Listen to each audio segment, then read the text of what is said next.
ஓம் ஸ்ரீ மகாபெரியவா சரணம். தெய்வத்தின் குரல் முதல் பாகம். தலைப்பு தேவதாமூர்த்திகள் அவதார புருஷர்கள். அத்தியாயம் 173. இன்னல் தருவதும் அவள் இன்னருளே. அம்பாள் கருணாமயமானவள், அருளே உருவானவள் என்கிறோம். லலிதா சகஸ்ரநாமத்தின் முடிவில் அவளை ஒரு காரணமும் இல்லாமல் கருணை செய்கிறவள், அவ்வியாஜ கருணாமூர்த்தி என்று சொல்லி இருக்கிறது. ஆனால் லோக்கத்தில் கணக்கு வழக்கே இல்லாமல் கஷ்டங்களும் இருக்கின்றன. எனக்குத்தான் தெரியும் ஜனங்களுக்கு எத்தனை தினசான கஷ்டங்கள் இருக்கின்றன என்று. என்னிடம் வருகிறவர்களெல்லாம் ஏதாவது கஷ்டத்தை சொல்கிறார்கள். பூஜை, புனஸ்காரம், க்ஷேத்ராடனம், தீர்த்தாடனம் செய்கிறவர்களுக்கும் சொல்லி முடியாத கஷ்டங்கள் வருகின்றன. இந்த சமயத்தில் சில பேர் ரொம்பவும் மனசு வெதும்பி, ஐயோ, நான் இத்தனை பூஜை பண்ணினேனே, பக்தி வைத்தேனே, அம்பாள் எனக்கு கஷ்டத்தையே தானே கொடுத்து கொண்டிருக்கிறாள், கருணாமூர்த்தி கருணாமூர்த்தி என்று அவளை சொல்கிறார்களே, என் விஷயத்தில் அவளுக்கு கண் இல்லையே என்று துக்கப்படுகிறார்கள். அம்பாளிடம் கோபம் கூட அடைந்து விடுகிறார்கள். ஆனால் என்னை கேட்டால் கஷ்டம் தருவதே அம்பாளின் கருணைதான். பார்க்கப்போனால் இதுதான் பெரிய கருணை என்று தோன்றுகிறது. நாம் இப்போது செய்கிற நல்லதை மட்டும் நினைத்து பார்த்து நமக்கு கஷ்டம் வருவது நியாயமா என்று பிரலாபிக்கிறோம். தெய்வத்தை நொந்து கொள்கிறோம். ஆனால் எப்படிப்பட்டவர்களாக இருந்தாலும் நாம் ஒவ்வொருத்தரும் நல்லது மட்டும்தானா செய்திருக்கிறோம்? நம்மை நாமே அலசி பார்த்து கொண்டால் நாம் எத்தனை தப்புகள் பண்ணியிருக்கிறோம். காரியத்தில் செய்யாவிட்டால் கூட மனசினால் எத்தனை மகா பாவங்களை பண்ணியிருக்கிறோம் என்பது தெரியும். இதெல்லாம் இப்போதைய, அதாவது இந்த ஜென்மத்து விஷயம். இதற்கு முன் ஜென்மங்களில் நாம் என்ன செய்தோம் என்று நமக்கு தெரியாது. இந்த விதையை போட்டால் இந்த பயிர் வரும் என்கிறது அம்பாள் போட்ட சட்டம். பூர்வ ஜென்மங்களில் வினையை விதைக்கிறோம். அதற்கு அவள் தருகிற பலனை, கஷ்டத்தை இப்போது அறுவடை செய்கிறோம். வாஸ்தவத்தில் நம் தோஷங்கள், பாவம் நமக்கு பூரணமாக தெரிந்துவிட்டால் அம்பாள் நமக்கு தருகிற இத்தனை கஷ்டமும் கூட போதாது என்றுதான் ஆகும். அப்போது நாமே பச்சாதாபப்படுவோம். இத்தனை கஷ்டத்துக்கிடையில் அவளை நினைத்து கதிமோக்ஷம் தேடிக்கொள்கிற வழி கொடுத்திருக்கிறாளே, இது அதிகப்படி, அதாவது எக்ஸ்ட்ரா கருணை அல்லவா? நமக்கு லாயக்கு இல்லாவிட்டாலும் அவளாக பொழியும் கருணை அல்லவா? இதை புரிந்து கொண்டு சந்தோஷப்படாமல் அவளையே குறை சொல்வது எத்தனை அநியாயம்! ஏற்கனவே பண்ணின தப்பெல்லாம் போதாது என்று அவளையே குறை சொல்கிற இந்த பெரிய தப்பையும் பண்ணுகிறோம் என்று உணர்வோம். குழந்தை மண்ணை தின்கிறது. அம்மாக்காரி அதன் கைகளை துணி போட்டு கட்டுகிறாள். அதற்கு மகா கோபம் வருகிறது. அம்மாவாம் அம்மா, கொஞ்சம் கூட இரக்கம் இல்லாதவள், இவள்தான் நமக்கு பரம துரோகி என்று நினைக்கிறது. காரணமில்லாமலா அம்மா கட்டி போட்டாள்? குழந்தையை பற்றி அவளுக்கு இல்லாத அக்கறையா? குழந்தை தனக்குத்தானே சத்ருவாக இருந்து கொண்டு அம்மாவை சத்ரு என்று நினைக்கிறது. நாம் எத்தனை பெரியவர்களாக இருந்தாலும், என்னென்ன புரட்டுகள் புரட்டினாலும் வாஸ்தவத்தில் இந்த குழந்தை மாதிரிதான் இருக்கிறோம். நம்முடைய பழைய தப்புக்கு அவள் தண்டனை தருவது நமக்கு கஷ்டமாக இருக்கிறது. அதிலிருந்து விடுபட முடியவில்லை. நமக்கு அந்த சக்தி இல்லை. கட்டி போட்டு விட்டாள் என்று குற்றம் சொல்கிறோம். குழந்தை மண்ணை தின்ன போகிற மாதிரி நம் அதே பழைய தப்புக்களை பண்ணாமல் இருப்பதற்காகத்தான் கஷ்டம் என்கிற கட்டை ஜெகன்மாதா போட்டிருக்கிறாள்.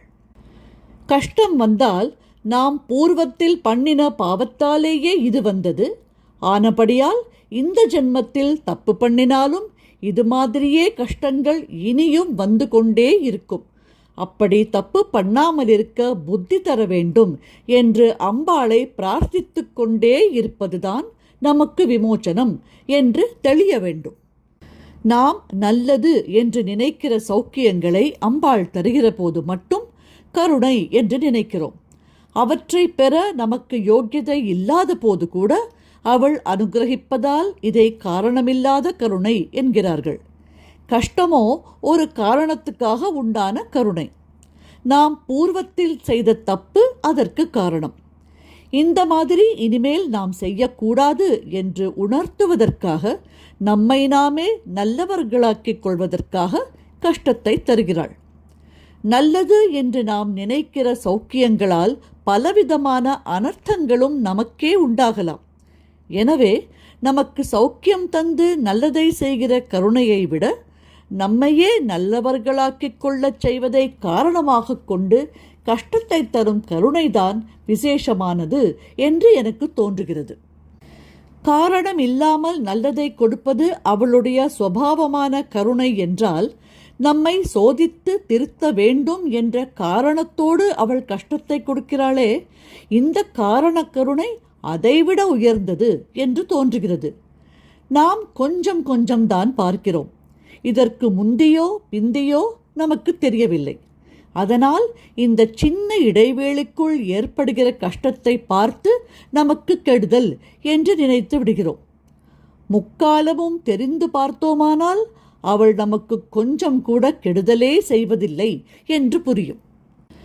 கழுதை மேலே உப்பு பொதி போட்டுக்கொண்டு ஒருத்தன் வேற்று ஊர் சந்தைக்கு போனான். அந்த காலத்தில் உப்பு மூட்டையை மாட்டு மேலே கழுதை மேலேதான் போட்டுக்கொண்டு போவார்கள். அப்படி போனான் இந்த வியாபாரி. போகிறபோது வழியில் திடீரென்று மழை பிடித்து கொண்டு வெளுத்து கட்டி விட்டது. உப்பு பொதி என்ன ஆகிறது? எல்லாம் அப்படியே கரைந்து போயிற்று. வியாபாரிக்கு சுவாமி மேலே மகா கோபம் வந்து விட்டது. ஏழை என் வயிற்றில் இப்படி இந்த தெய்வம் அடித்து விட்டதே, கருணையில்லாத சாமியை இனிமேல் கும்பிடுவதில்லை என்று முடிவு பண்ணி விட்டான். வீட்டுக்கு திரும்ப நடையை கட்டினான். வருகிற வழி காட்டு வழி. இருந்தாலும் இவன் மாதிரி பல வியாபாரிகள் கூட வந்த தைரியத்தில் காட்டு வழியாக வந்தான். காட்டிலே திருடர்கள் இவர்களை எதிர்பார்த்து கொண்டு மறைந்திருந்தார்கள். சந்தையிலே விற்பனை நடத்தி வியாபாரிகள் நிறைய பணம் கொண்டு வருவார்கள். துப்பாக்கியால் சுட்டு அவர்களிடம் இருக்கிற பணத்தையெல்லாம் பிடுங்கிக் கொள்ளலாம் என்று திருடர்கள் ஆசையாக காத்து கொண்டிருந்தார்கள். துப்பாக்கி வைத்து கொண்டிருக்கிறவர்களிடம் வியாபாரிகள் எத்தனை பேர் சேர்ந்திருந்தாலும் என்ன செய்ய முடியும்? எல்லாரும் நடுநடுங்கி போனார்கள். அந்த காலத்திலே தோட்டா துப்பாக்கி கிடையாது. வெடிமருந்து கெட்டித்துத்தான் அதை வைத்து சுடுவார்கள். துப்பாக்கிச் சூட்டுக்கு ஆளே அகப்பட்டாலும் சரி, இல்லாவிட்டாலும் அவரவரும் உடைமைகளை போட்டுவிட்டு திக்குக்கு ஒருத்தராக ஓடிவிடுவார்கள். எப்படியானாலும் திருடர்களுக்கு வேட்டைதான். இன்றைக்கும் இப்படி மருந்து போட்டு சுட்டார்கள். ஆனால் மருந்து வெடிக்கவே இல்லை. பெரிதாக மழை பெய்திருந்தது அல்லவா? தோட்டாவாக இருந்தால் எந்த மழைக்கும் ஈரம் தாக்காது. மருந்து அப்படி இல்லை. ஈரம் ஜாஸ்தியானால் வெடிக்காது. துப்பாக்கியால் சுட்டதெல்லாம் வெறும் புஸ்வானம் ஆயிற்று. இப்போது ஆயுத பலம் இல்லாத திருடர்களுக்கு பயம் எடுத்தது. வியாபாரிகள் பணத்தை போட்டுவிட்டு ஓடுவதற்கு பதில் திருடர்களே துப்பாக்கிகளை போட்டுவிட்டு ஓட்டம் பிடித்தார்கள். முதலில் சொன்னேனே, அந்த வியாபாரிக்கு இப்போதுதான் தெய்வத்தை நிந்தித்தது எத்தனை தப்பு என்று தெரிந்தது. மழை வந்ததால் உப்புத்தான் போச்சு. மழை வராவிட்டால் உயிரே போயிருக்கும். இந்த மழையினால் சின்ன கஷ்டத்தை தந்து அதே காரணத்தால் பெரிய கஷ்டத்திலிருந்து தப்புவித்தாய். உன் கருணையை என்னவென்று சொல்வது என்று ரொம்பவும் மனசு உருகி வேண்டிக் கொண்டான். இப்படி கதை. முந்தி என்ன பிந்தி என்ன என்று தெரியாமல் கஷ்டம் வருகிற சமயத்தை மட்டும் பார்க்கிறோம். அம்பாளுக்கு கருணை இருந்தால் ஏன் கஷ்டம் வருகிறது என்று கேள்வி போடுகிறோம். முந்தி நாம் செய்த கர்மம், பிந்தி நமக்கு இந்த கஷ்டத்தாலேயே வரப்போகிற நன்மை, இவை மட்டும் தெரிந்துவிட்டால் நாம் இப்படி செய்ய மாட்டோம். அது தெரியாதபடி மனிதனை வைத்திருக்கிறாள். அதுவும் அவள் விளையாட்டுத்தான். இதெல்லாம் தெரியாத போதே மனுஷனுக்கு இத்தனை ஆணவம் அகங்காரம் இருக்கிறதென்றால், திரிகாலமும் தெரிந்தால் இவனுடைய அதிக்கிரமத்துக்கு எல்லையே இல்லாமல் போய்விடும். இவன் அடங்கி கிடக்க வேண்டும் என்றே இப்படி வைத்திருக்கிறாள். ஆனால் இந்த ஸ்திதியிலும் கூட நமக்கு முந்தியும் தெரியவில்லை பிந்தியும் தெரியவில்லை என்பதையாவது நாமே தெரிந்து கொள்ளலாம். முக்காலமும் தெரிந்த மகான்கள் சொல்கிறதை நம்பலாம். சகல ஜகத் வியாபாரமும் காரணகாரிய ரீதியில் சட்டம் போட்ட மாதிரி நடக்கிறதை பார்த்தே நம் மனுஷ்ய வாழ்க்கையும் இப்படித்தான் இருக்க வேண்டும். நாம் கஷ்டப்படுகிறோம் என்றால் அதற்கு காரணம் இருக்க வேண்டும். இனிமேல் இந்த கஷ்டம் வரக்கூடாது என்றால் அவள்தான் கதி என்று புத்தி பெறலாம். அம்பாள் நம்மை கஷ்டப்படுத்தி சந்தோஷப்படுபவள் அல்ல. இப்படி நாம் நினைக்கவே கூடாது. எல்லா காலத்திலும் நமக்கு பந்துவாக சகாயமாக இருப்பது தாயும் தந்தையுமாய் அம்மையப்பனாக இருக்கிற அவள்தான். ஓம் ஸ்ரீ மகா பெரியவா சரணம். ஜெய ஜெய சங்கரா, ஹர ஹர சங்கரா.